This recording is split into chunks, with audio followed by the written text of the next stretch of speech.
My hope is that the Canada Black Justice Strategy will seriously move the dial on reducing the over-incarceration of Black people across this country, but that it will also diminish the over-policing of Black people. And on the positive side, my hope is that it will also inspire change, that we will be able to move across this country understanding that justice includes the lives of Black people, however we appear and show up in our intersections of life.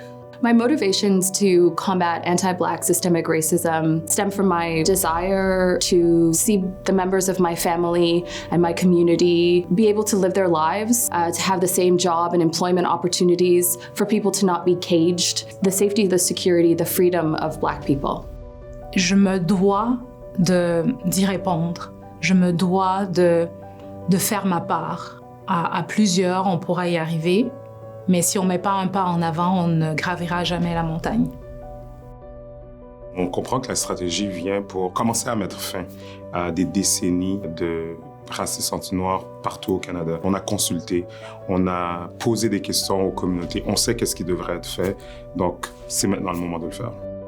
J'espère que l'impact que la stratégie aura sur nos communautés sera un sentiment là, d'avoir été écouté.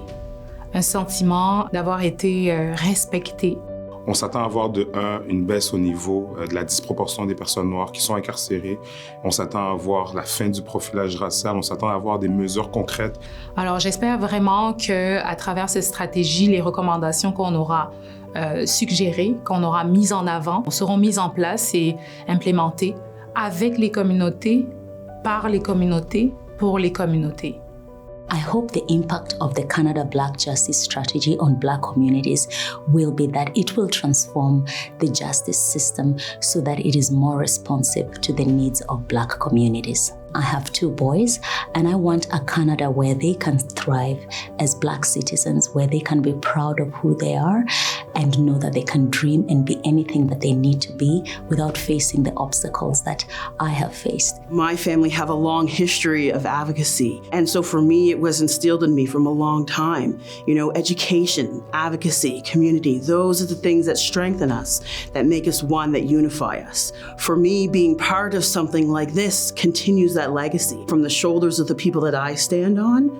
Then there will be people centuries from now that will stand on my shoulders from what we're doing today. My motivations to combat anti-Black racism and systemic discrimination come from the people I love. First and foremost, my children, the next generation, as well as my clients and the Black communities that have uplifted and sustained me. I'm hoping that the impact of Canada's Black Justice Strategy on Black communities will be a justice system that looks more like them in every way except for persons who are incarcerated, a justice system that takes their needs into account and understands the circumstances of which they live in and does true justice by doing reparations for harm done to communities and looking forward with hope. It's been a great pleasure to collaborate on the development of Canada's Black Justice Strategy. The strategy provides us with a once-in-a-generation opportunity to address not only the overrepresentation of Black people in Canada's justice system, but also the negative outcomes we experience throughout it. It is my hopes that the government will seriously consider the recommendations we've made and to act upon them in a timely fashion. Our goal is to create a justice system and a society that is fair and just for everyone.